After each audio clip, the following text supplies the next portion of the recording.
Si BBM ang presidente. At the end of the day, dapat kaya niyang i-shut up lahat ng maiingay na hindi naman dapat magingay. Even yung mga politiko, kailangan niyang sabihan kasi mga kaalyado niya yan eh.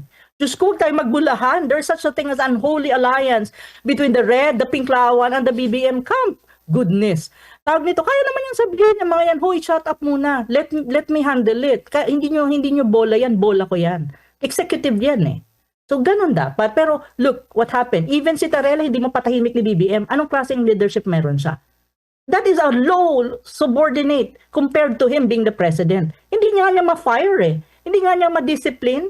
Hindi nga niya mapatahimik. Hanggang ngayon, ang ingay ni Tarela, nagipagbakbakan sa Chinese Embassy. Nakita ko nga ngayon lang before mag-interview, may sagot na naman ng Chinese Embassy sa kanya. Sabi ko, ano ba yan? Dapat tumahimik na siya. Kasi nakakasira siya sa foreign relation ng bayan. Lalo na dyan sa issue ng South China Sea na puro naman siyang bida-bida. Wala naman siyang contribution sa pagpapatibay ng ating tinatawag mong regional and international standing. At ang mga pinagsasabi niya, hindi naman nasa katotohanan.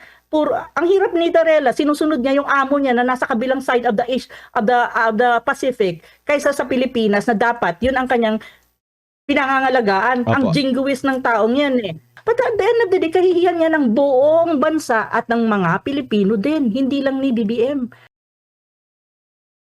Prof, bago ko lang makalimutan, maisingit ko lang, 1910 pala, no? Minsan na ring inoffer ng Amerika sa Denmark, kung di ako nagkakamali, ang Palawan Greenland. at Mindanao kapalit ng Greenland para sa Estados Unidos. Nabasa ko lang yan kasi lagi nauulit yan, di ba? Issue ngayon doon sa Estados Unidos ni Trump na gusto niyang kunin yung Greenland. Meron na palang kasaysayan yan at inoffer ng before. Estados Unidos nung nasa kolonya pa tayo ng US ang Palawan at ang Mindanao sa Denmark. So, sayang hindi tinanggap. Matangos na siguro yung ilong ni partner Almar.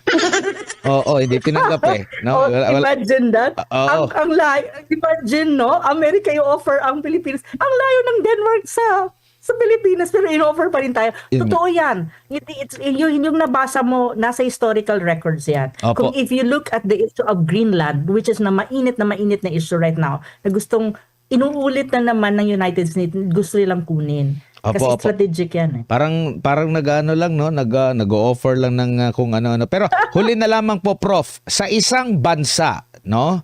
Sa isang nasyon po, Prof, sa usaping geopolitical or international relations, usaping panlabas, ugnayang panlabas, ang polisiya ba na many voices, one message ay epektibo?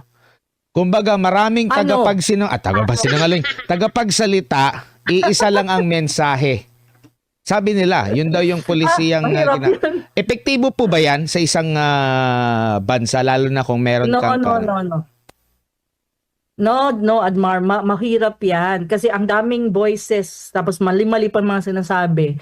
Tapos, so anong signal, ang ano kasi dyan, Admar, ang tinatawag mong signaling. So ano yung signaling na napiperceive ng mga ibang bansa? So ibig sabihin, yung ibang bansa makukonfuse at hindi nila alam kung ano yung totoo. So ibig sabihin, kung gano'n ang impact, either hindi kanila paniniwalaan or they will not deal with the country kasi ang gulo nyo. Parang gano'n ang dating niyan.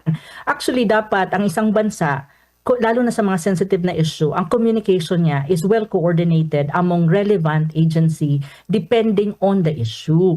Like for example, on the South China Sea issue, dapat like kino-coordinate lahat yan. Like for example, ang Department of Tourism gusto mo mag-attract ng Chinese. Nako po. Prof, nako.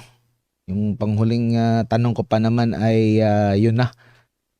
Kung makakabalik si Prof, kung hindi na makakabalik si Prof, pasalamatan mo na lang. Okay na ba? Ano, wala ba ako? Ayun, sige, go ahead po. Prof, sige po, Prof. Panghuli, bilang panghuli na lang po. Ang sinasabi ko, Admar, mahirap yung maraming voices. Dapat isang boses lang para hindi magulo at hindi malilito ang international level at international committees kung ano talaga ang posisyon ng gobyerno natin. At dapat ang relevant agency ang magsasalita sa isang specific issue. Like for example, if it has something to do with foreign affairs or diplomatic issue, like for example the South China Sea, ibigay mo yan sa DFA. Yung ibang relevant agency at saka yung mga bida-bida na mga tulad ni Tarela, tumahimik kayo. Hayaan mo ang DFA na magpaliwanag kung ano ang posisyon ng Pilipinas at ano ang mga diplomatic issues, foreign relation issues na may kinalaman dyan, even geopolitical sa South China Sea. Now, in the same manner sa ibang issue ng Pilipinas. On the other hand, ang Pilipinas kasi, ang daming nagsasalita. It also an issue of leadership. Nakikita kung ano ang leadership ni BBM. Kasi si BBM ang presidente. At the end of the day, dapat kaya niyang i-shut up lahat ng maiingay na hindi naman dapat magingay. Even yung mga politiko, kailangan niyang sabihan kasi mga kaalyado niya yan eh. Diyos ko, huwag tayo magbulahan. There's such a thing as unholy alliance between the red, the pinklawan, and the BBM camp. Goodness. Tawag nito, kaya naman yung sabihin ng mga yan, hoy, shut up muna. Let me handle it. Hindi nyo bola yan, bola ko yan. Executive yan eh. So, ganun dapat. Pero, look, what happened? Even si Tarela, hindi mo patahimik ni BBM. Anong klaseng leadership meron siya? That is a low subordinate compared to him being the president. Hindi nga niya ma-fire eh. Hindi nga niya ma-discipline. Hindi nga niya mapatahimik. Hanggang ngayon, ang ingay ni Tarela, nagipagbakbakat sa Chinese Embassy. Nakita ko nga ngayon lang before mag-interview, may sagot na naman ang Chinese Embassy sa kanya. Sabi ko, ano ba yan? Dapat tumahimik na siya. Kasi nakakasira siya sa foreign relation ng bayan. Lalo na dyan sa issue ng South China Sea na puro naman siyang bida-bida. Wala naman siyang contribution sa pagpapatibay ng ating tinatawag mong regional and international standing. At ang mga pinagsasabi niya, hindi naman nasa katotohanan. Ang hirap ni Tarela, sinusunod niya yung amo niya na nasa kabilang side of the Pacific kaysa sa Pilipinas na dapat yun ang kanyang pinangangalagaan. Opo. Ang jingoist ng taong yan eh.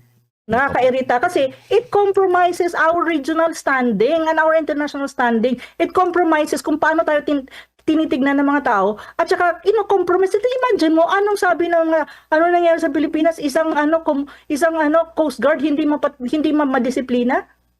Oh. Opo. Ano ang tingin mo? Kahihiyan yan. Sige, sabihin na natin, well, it boils down to President Marcos. But at the end of the day, kahihiyan yan ng buong bansa at ng mga Pilipino din. Hindi lang ni BBM.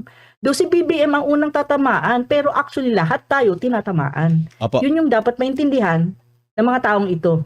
Okay. Prof, Maraming salamat Prof at sa ulitin mag-ingat sila sa iyo. Mag-ingat sila sa iyo. Mag-ingat po kayo, Prof. Dagang salamat, Prof. Maraming salamat. Thank you so much. Professor Ana God bless Malindog Uy, everyone. isang geopolitical Good night. analyst po ang atin pong nakasama po mga kapartners, no? So yung mga nabanggit na mga pangalan ni Prof, kung meron silang side doon sa mga pahayag ni Prof, bukas tayo, no? Magpadala lang sila ng mensahe at babasahin natin yung kanilang tugon doon sa mga naging pahayag po ni Professor Ana Malindog Uy. Naku po, wala na tayong oras.